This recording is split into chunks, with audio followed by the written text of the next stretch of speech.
A Plaguelands Media production. Hey everyone, this is Hugh from Plaguelands Media. Now today I'm going to talk to you about a book that I really didn't have very high hopes for, if I'm being perfectly honest. Every year I go on a little Star Wars kick where I watch like all of the movies and the TV shows and all that kind of thing in order. And while I was doing this, I'm kind of going through the Clone Wars TV show at the moment. And while I was doing this, I figured I would read one of the newer Star Wars novels that I've actually been sitting on for quite some time and just never gotten around to, primarily because the cover of the book just pisses me off so much. You know, a lot of people say never judge a book by its cover. That's fucking bullshit. And the book I am going to talk to you about today is Star Wars, The High Republic, Light of the Jedi by Charles Soule, who is quite a prolific comic book writer. He wrote on Daredevil and She-Hulk, a number of DC titles, The Death of Wolverine, along with some of the newer Star Wars comic books. Now, for those of you that are not familiar with the High Republic, these books are set basically before any of the movies. And it is a time when the Republic is kind of blossoming. So there are Jedi all over the galaxy. And you still have the core kind of worlds and the Outer Rim and all that kind of stuff. But it's kind of a more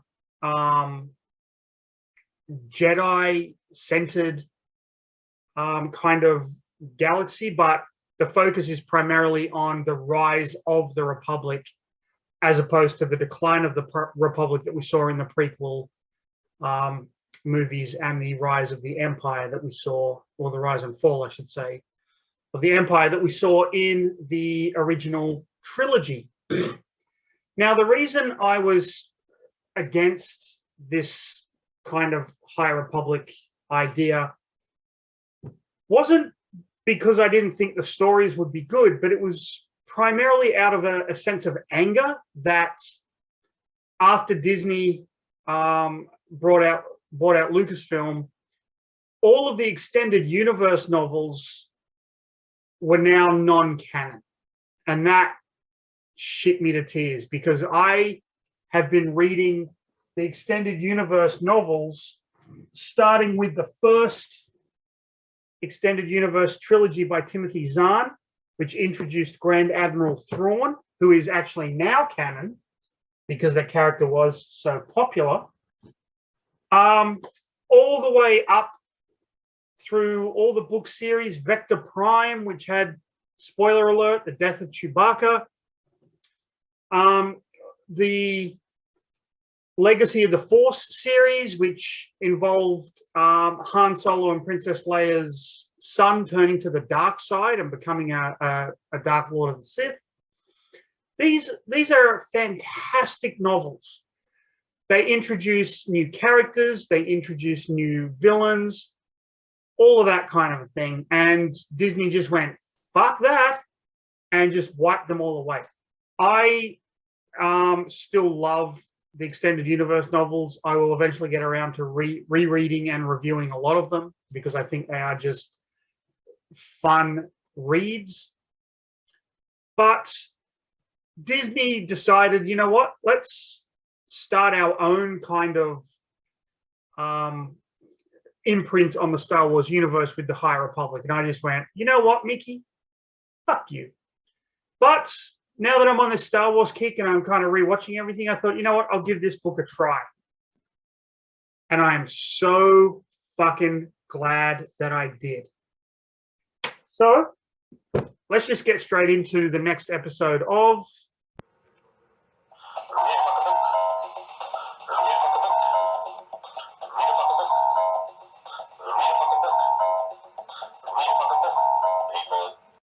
So the story starts, as any good story usually does start, with a complete and utter disaster. And that is a ship carrying refugees traveling through hyperspace tries to do a maneuver to avoid something in the hyperspace lane, which is unheard of. And in doing so, the ship gets destroyed while traveling through hyperspace. Parts of that ship are flung out of hyperspace at various points and start causing these phenomenal disasters. They call these the emergences, where they emerge from hyperspace and the debris is traveling so fast that if it hits a planet, it's going to wipe the planet out. So the Republic, who have just created this new space station in the Outer Rim called the Starlight Beacon, kind of band together in one sector to help the planet and save the sector from disaster. And then you find out that this is happening kind of all over the place, and billions of people are fucking dying, and they don't know what's going on. And then the Padawan of one of the Jedis discovers that there are people on these debris, kind of trapped in the debris, that were kind of in the cargo hold, and then it becomes a rescue mission, and it's a whole big thing. And to tell you the truth, it starts out a little dull, but then kind of amps up. Now, one of the primary things about this is that you start to get a sense of how the Jedi view the Force. And you get this idea, because they do throw a lot of fucking characters at you, but you get this idea that each Jedi feels the Force in a different way and is connected to the Force in a different way. One of them hears it as a song, one of them sees it as like an ocean, and then they can kind of manipulate it. And that's one of the great things about this book, is that you get a lot of the different ways the Jedi can manipulate the Force. So they solve this big crisis, and that's when the true villains of the book emerge. Now, for a book that focuses a lot on the different Jedi, you would think that the villain of the novel would be something like the Sith or something along those lines, but it's not. It's actually a band of marauders known as the Nihil, who have this ability to use what is called the paths, which are the lanes between hyperspace. So they basically don't follow the hyperspace lanes, but they follow these different version of hyperspace. One of the criticisms I have about the novel is trying to explain exactly what hyperspace is. It felt very much like Qui-Gon Jinn trying to explain that midi-chlorians and bacteria and that kind of fucking bullshit from the Phantom Menace. So the Nihil are marauders. They have a strict hierarchy, and initially, as a villain, they are weak as piss. They are not fleshed out very well. The whole idea of them is kind of stupid and boring and redundant. However, they become incredibly interesting by the end of the novel. So much so that I'm looking forward to reading the next book in the series. The Nihil are led, so to speak, by the main villain of the story, a creature or an alien called Machian Ro, who kind of inherited the organization from his father. Now, the reason he is the leader is because he can give them the paths. So the paths basically allow ships to come out anywhere. If you're familiar with Star Wars, hyperspace is a very delicate kind of system where, pardon me,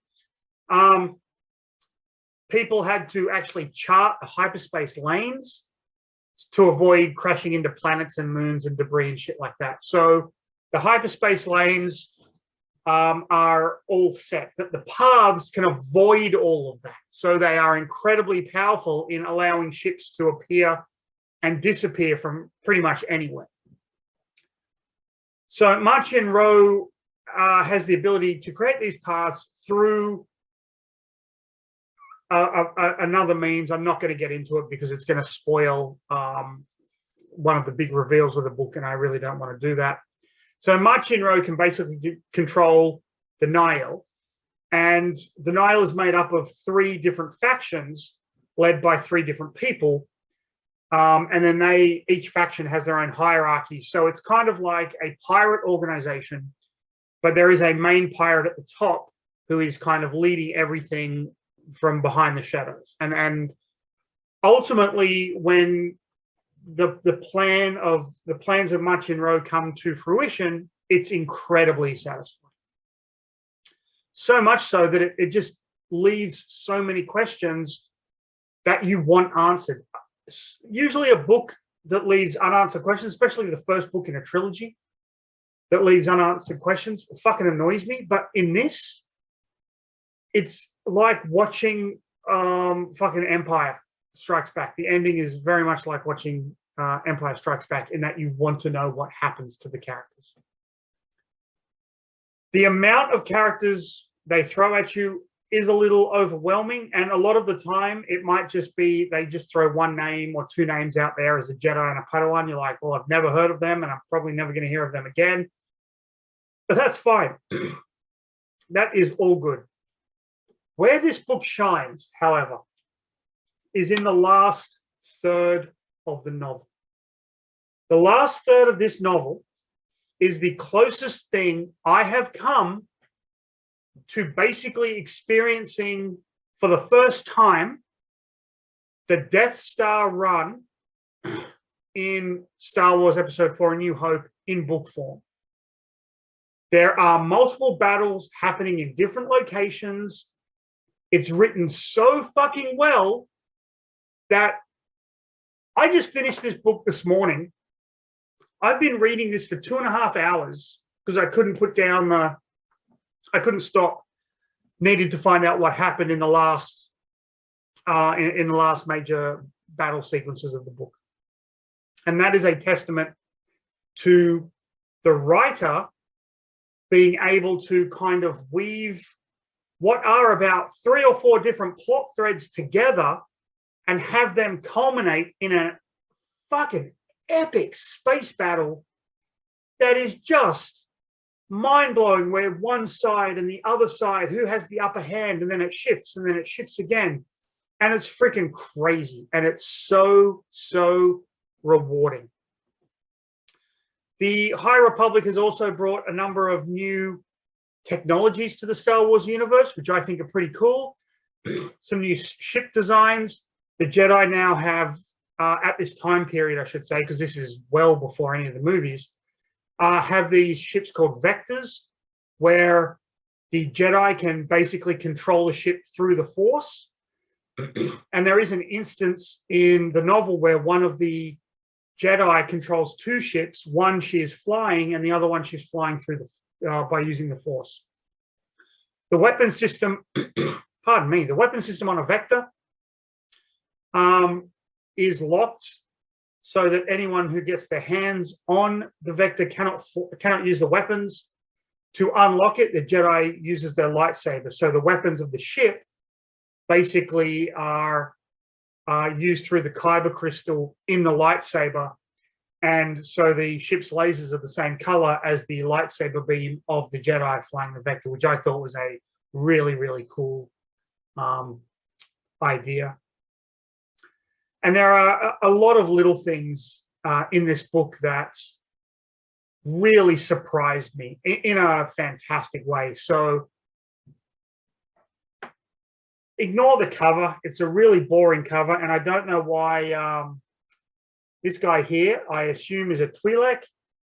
They're supposed to have 2 Lekus, but I don't know why he only has 1. That's a little bit weird. But Jedi the High Republic, Light of the Jedi, Book 1 in the High Republic trilogy. Well worth a read if you're a fan of Star Wars. And I would actually recommend this to just fans of science fiction in general. There are a lot of little kind of references to Star Wars things that fans will enjoy. and it will probably get non-fans into Star Wars as well. It's a great jumping off period if you're too intimidated by just the amount of novels and movies and TV shows that are coming out, you know, the new Obi-Wan Kenobi TV show and whatnot. So, yep, that is it for me. If you enjoyed this video, hit like, subscribe. We're at 97 subscribers by the time of recording this. Hopefully we'll get up to 100 very, very soon. Follow us on Facebook, YouTube. Follow Ian Van Gammett on Instagram.